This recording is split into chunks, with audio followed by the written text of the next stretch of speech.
I'm still shaking as I tell you this, and honestly, I don't know if I'll ever stop. My name is Marlowe, and 3 weeks ago I thought my life was over. My parents had just passed within months of each other, and there I was, sitting in that stuffy lawyer's office with my sister Cassandra, waiting to hear how they divided up their modest estate. I kept fidgeting with my wedding ring, the one that had belonged to my grandmother, trying to calm my nerves.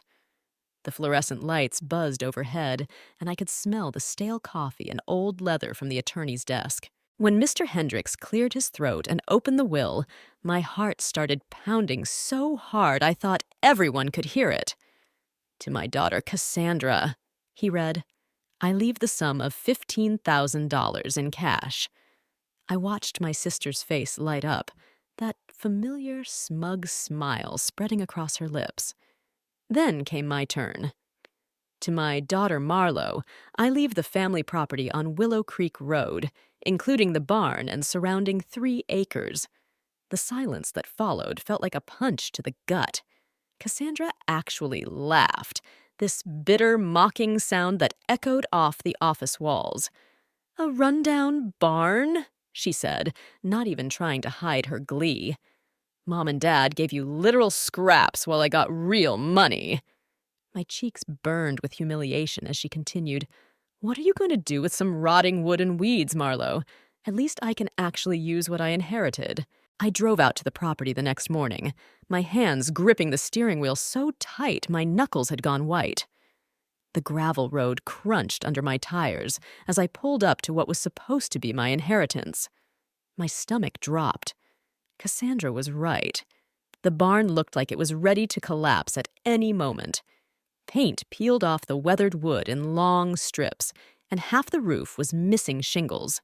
Weeds had grown so tall around the foundation that they nearly reached the broken windows.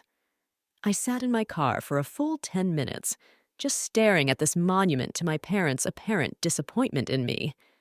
The morning air was crisp, and I could hear birds chirping somewhere in the overgrown field, but all I felt was this crushing weight in my chest. Why had they done this to me? What had I ever done to deserve being treated like the family failure? That's when I heard footsteps on gravel behind me. I turned to see my neighbor, Beatrice, walking over with a thermos in her hands. Bea had lived next door to my parents for 30 years, and she'd always been kind to me growing up. She was one of those women who seemed to understand everything without you having to explain it, with silver hair always perfectly styled and eyes that missed nothing. "Thought you might need some coffee," she said, offering me the thermos through my open car window. "I saw you sitting here looking like someone had just told you the world was ending." Her voice was warm but direct, the way only a true friend can be. I accepted the coffee gratefully, feeling the warmth seep through the metal into my cold hands. "Bea, I don't understand," I said, my voice cracking slightly. "Why would Mom and Dad give me this wreck while Cassandra gets actual money? What was I supposed to do with a falling down barn?" The words tumbled out before I could stop them, along with all the hurt and confusion I'd been carrying since yesterday. Beatrice leaned against my car door, her weathered hands wrapped around her own coffee cup. The steam rose between us in the cool morning air, and I could see something calculating in her eyes, like she was deciding how much to tell me. "Honey," she said slowly, "your parents weren't the type to do anything without a reason. Your daddy spent every weekend out here for the last 5 years of his life, and it wasn't because he enjoyed looking at broken barn boards." My heart started beating faster. "What do you mean? What was he doing out here?" I climbed out of the car, suddenly desperate to understand what she was getting at. The gravel shifted under my feet, and I could smell the earthy scent of damp soil and old wood. "He was always digging around, measuring things, walking the property lines with that old metal detector of his." Bea's voice dropped to almost a whisper. "And he made me promise something before he died. He said if anything ever happened to him and your mother, I should make sure you knew that this land holds more than what meets the eye." Said you were the only one who'd appreciate what he'd really left you. I felt like the ground was shifting beneath me. All those years I'd thought my parents favored Cassandra, and now B was telling me they'd had some kind of plan? Why didn't they just tell me? Why make it so cryptic? My voice came out sharper than I intended, all that built-up hurt and resentment spilling over. Because they knew Cassandra, B said simply. They knew she'd want whatever you had if she thought it was valuable. Your daddy said you had to discover it yourself, earn it yourself, or you'd never truly believe you deserved it. She paused, studying my face. He also said you were stronger than you knew, and that life had been too easy for your sister. The words hit me like a physical blow. I had to sit down on my car's hood because my legs suddenly felt unsteady. Everything I'd believed about my family, about my place in it, was crumbling around me. Had my parents actually seen something in me that I'd never seen in myself? B. What am I supposed to be looking for? I asked, my voice barely above a whisper. The morning sun was getting stronger, casting long shadows across the overgrown field, and I found myself really looking at the property for the first time instead of just seeing the decay. That's not for me to say, sweetheart, but I will tell you this. Your daddy spent a lot of time near the old oak tree behind the barn. Said the roots told stories if you knew how to listen. After Beatrice left, I stood there for what felt like hours, just staring at that barn with completely new eyes. The sun was climbing higher, and I could feel sweat starting to form on my forehead despite the cool morning air. My father had been out here every weekend for 5 years. 5 years of secrets. 5 years of planning something he couldn't even tell me about directly. I pushed through the knee-high weeds toward the back of the barn, my jeans getting soaked with dew and my sneakers squelching in the soft earth.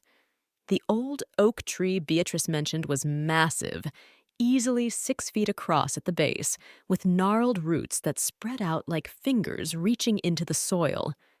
As I got closer, I could see that the ground around it looked different somehow, disturbed, like someone had been digging and then carefully covering their tracks. My hands were shaking as I knelt down near the largest root. The earth felt loose under my palms, and when I brushed away some of the topsoil, I could see what looked like scratches in the dirt, deliberate marks, almost like someone had been using the roots as a map. My heart was pounding so hard I could hear it in my ears. That's when I spotted it. Tucked into a hollow where 2 major roots met, there was something that definitely didn't belong in nature. I reached in carefully and pulled out a small metal box, about the size of a jewelry case, wrapped in what looked like an old plastic bag. The metal was tarnished but solid, and there was a combination lock on the front. I sat back on my heels, holding this mysterious box in my trembling hands. This was it. This was what my father had been hiding, what he'd wanted me to find. The weight of it felt significant, heavier than it should have been for its size. I could smell the rich earth around me and hear birds chirping in the distance. But everything felt surreal, like I was living in someone else's life. The combination lock had 4 numbers. I tried the obvious things first. My birthday, my parents' anniversary, the year I was born. Nothing. Then I remembered something my father used to say when I was little, whenever I was struggling with homework or feeling like I wasn't smart enough. Remember, Marlo, you were born on the 23rd, and that's always been my lucky number times 2. 23 times 2, 46. But that was only 2 digits. Then it hit me. The year he bought this property, 1946. The same year he always said changed his life because it was when he met my mother. With hands that wouldn't stop shaking, I turned the dials. 1, 9, 4, 6. The lock clicked open. Inside the box, wrapped in oiled cloth, was a folded piece of paper and something that made my breath catch in my throat. A small, rough stone that glittered even in the filtered sunlight. My hands trembled as I unfolded the paper, recognizing my father's careful handwriting immediately. My dearest Marlowe, it read, if you're reading this, then you've proven what I always knew. You have the persistence and heart that your sister lacks. What you're holding is a raw diamond worth approximately $8,000. But that's not the real treasure. In 1946, I bought this land because the previous owner, old Henrik Johansson, told me a secret on his deathbed. During the Depression, he buried his life savings somewhere on this property, not just money, but gold coins and jewelry he'd collected over decades. He drew me a map, but I was young and foolish and lost it in a poker game 3 days later. I had to stop reading because my vision was blurring with tears. The diamond felt warm in my palm, and I could hear my own heart beating in the sudden silence around me. My father had spent 5 years searching for a treasure that could change everything. The letter continued. I spent every weekend for 5 years looking, and I found 17 diamonds scattered around the property, evidence that Henrik's cash is real and somewhere close. The 18th diamond, the one you're holding, I found just 2 weeks before my diagnosis. I wanted to tell you, but I knew Cassandra would demand half of everything, and this land needs someone who understands its value beyond money. You always saw beauty where others saw decay, Marlowe. Trust your instincts and remember, Henrik was a careful man. He'd have chosen a spot that seemed worthless but was actually perfect. My hands were shaking so hard I could barely hold the paper. 17 other diamonds. A hidden cache of gold and jewelry.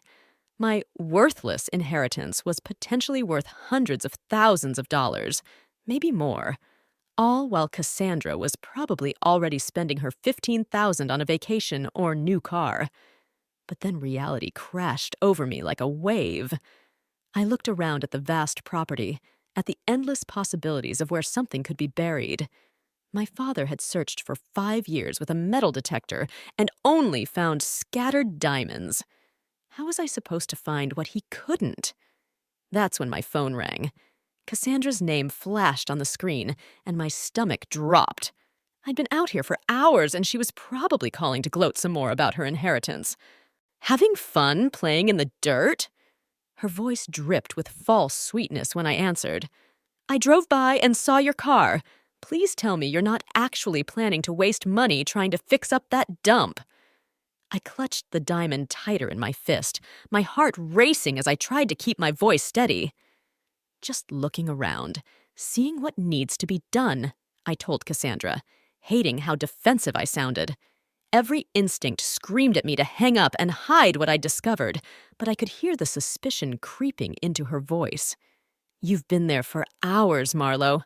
What could possibly take that long to assess a pile of rotting wood?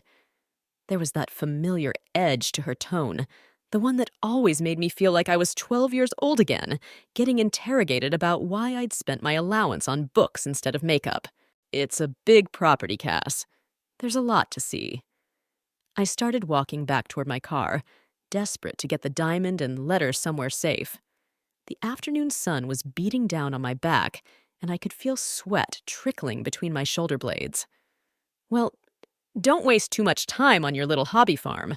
I've already talked to a real estate agent about what that land might be worth. You'd be lucky to get $20,000 for the whole thing, and that's if you can find someone desperate enough to deal with all the cleanup. Her laugh was sharp and cold. Honestly, you should just sell it and take whatever you can get. Use the money for something practical for once in your life. The irony of her advice hit me like a slap. She had no idea she was telling me to sell away a potential fortune. I'll think about it, I managed to say, and hung up before she could say anything else that would make me want to scream. My hands were shaking as I carefully tucked the diamond and letter into my purse. I needed time to think, to plan, to figure out what Henrik's clue about worthless but perfect could mean. But first, I had to get out of there before Cassandra decided to drive by again and catch me acting suspicious. That evening, I spread my father's letter out on my kitchen table and read it over and over until I'd memorized every word. The key phrase kept echoing in my mind. A spot that seemed worthless but was actually perfect. What would have seemed worthless to someone in the 1930s but actually been ideal for hiding treasure? I thought about the property layout, trying to remember every detail from my childhood visits. The barn, obviously, but that seemed too obvious. The old well that had been sealed up decades ago? The marshy area near the back fence where nothing would grow? Then it hit me like lightning. The septic tank area. In the 1930s, that low-lying, soggy spot behind the barn would have been considered completely useless. Too wet for farming, too unstable for building. But it would have been perfect for someone who wanted to bury something deep and mark the spot subtly. Henrik could have dug during a dry season, buried his cash, and then let nature reclaim the area. The next morning, I was back at the property before sunrise, armed with a folding shovel I'd bought at the hardware store and a story ready in case anyone asked questions.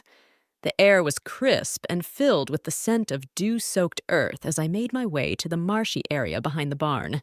My heart was hammering against my ribs, and every sound seemed amplified in the early morning quiet.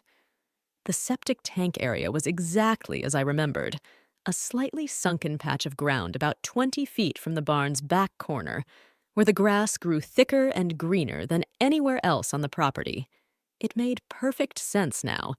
All that rich soil from decades of decomposition would create ideal growing conditions right above where Henrik might have buried his treasure. I started digging systematically, creating a grid pattern in my mind so I wouldn't miss anything. The soil was soft and dark, easier to work than I'd expected. But after 2 hours, my back was screaming and I'd found nothing but roots and rocks. Sweat was streaming down my face despite the cool morning air, and I was starting to question everything when my shovel hit something that definitely wasn't natural. The metallic clang sent electricity through my entire body. I dropped to my knees and started digging frantically with my hands, not caring that mud was caking under my fingernails and my jeans were soaked through. About 3 feet down, my fingers touched something smooth and hard, metal, but not just any metal. It was the corner of what felt like a large container. I was so focused on uncovering more of the buried object that I didn't hear the car pulling up the gravel drive, didn't hear the footsteps approaching through the tall grass. It wasn't until Cassandra's voice cut through the morning air like a knife that I realized I wasn't alone anymore. "What the hell are you doing, Marlowe?" I spun around, still on my knees in the muddy hole I'd dug, dirt streaking my face and my hands covered in muck. Cassandra stood about 10 feet away, her perfectly styled hair and clean clothes making me feel like some kind of wild animal caught in a trap. But it was the expression on her face that made my blood run cold, not just confusion or annoyance, but sharp, calculating interest. I'm just... I stammered, trying to think of some explanation that wouldn't give everything away. But how do you explain digging a 3-foot hole at 7 in the morning when you're supposed to be considering selling the property? Cassandra's eyes narrowed as she took in the scene. The systematic dig pattern, the professional-grade shovel, the obvious planning that had gone into this. "You found something, didn't you?" Her voice was deadly quiet. "That's why you've been coming out here every day. That's why you won't sell." I could see the wheels turning in Cassandra's head, that familiar look she'd had since we were children whenever she thought someone else had gotten something she deserved. My mouth went dry as I realized there was no way to talk my way out of this. The evidence was literally beneath my hands. I could feel the edge of what had to be Henrik's buried cash pressing against my knuckles. "Get out of that hole, Marlowe. Now." Her voice had taken on that commanding tone she'd used to boss me around our entire lives. "Whatever you found belongs to both of us. Mom and Dad's property should have been split equally anyway. The injustice of it hit me like a physical blow. This is my property, Cassandra. Legally, officially mine. You got your $15,000, remember? The cash you said was so much better than my scraps?" I climbed out of the hole slowly, never taking my eyes off her face. My legs were shaking, but for the first time in my life, it wasn't from fear of my sister's anger. It was from rage. "That was before I knew you were digging up buried treasure!" she snapped, moving closer to the hole. "What is it? Gold? Jewelry? How long have you known about this?" Her eyes were bright with greed now, and I could practically see her calculating dollar signs in her head. Something inside me finally snapped. All those years of being the lesser daughter, of watching her get praised while I got overlooked, of listening to her mock my inheritance just days ago, it all came rushing back in a wave of fury that made my vision blur around the edges. "You want to know what I found?" I reached into my back pocket and pulled out the diamond my father had left me, holding it up where the morning sunlight could catch it. I found out that Dad spent 5 years leaving me clues about a treasure worth potentially hundreds of thousands of dollars. While you were laughing at me for getting a worthless barn, he was making sure I'd inherit something that could change my entire life. Cassandra's face went white, then red, then white again. She stared at the diamond like it was a snake that might bite her. That's not possible. Mom and Dad would never... They wouldn't keep something like that from me. "They kept it from you because they knew exactly what you'd do," I said, my voice stronger than I'd ever heard it. "You'd demand half of everything, even though you'd already gotten your inheritance. You'd find a way to make it about you, just like you always do." I could see her starting to calculate, to plan, that expression I knew so well crossing her features. But before she could say anything else, I heard Beatrice's voice calling from the front of the property. "Marlo, everything all right back there? I saw Cassandra's car and thought I should check on you." Beatrice's arrival felt like divine intervention. I saw something shift in her expression as she took in the scene, me covered in mud standing next to a freshly dug hole, Cassandra's face twisted with greed and fury, and the obvious tension crackling between us like electricity before a storm. "Well," Beatrice said slowly, walking closer with that measured pace of hers, "I see you found Henrik's old hiding spot." Her words hit Cassandra like a slap, and I watched my sister's mouth fall open in shock. "You knew." Cassandra's voice came out as a strangled whisper. "You knew about this the whole time?" Beatrice nodded calmly. "Your father asked me to keep an eye on things, make sure Marlo found what she was meant to find. Henrik Johansson was a friend of my grandfather's, and the story of his buried savings was family legend in these parts. Your daddy spent years looking for it because he believed Marlo deserved something that would show her true worth." I felt tears burning in my eyes, but they weren't tears of sadness anymore. They were tears of vindication, of finally understanding that I hadn't been forgotten or overlooked. My parents had seen something in me that I'd never seen in myself. "This is ridiculous!" Cassandra exploded. "I don't care what sob story Dad made up. That treasure is buried on family property, which means I have just as much right to it as she does." "Actually," Beatrice said, reaching into her jacket pocket and pulling out a folded document, "you don't. Your father had me witness a codicil to his will, specifically stating that anything found on this property after his death belongs solely to Marlo.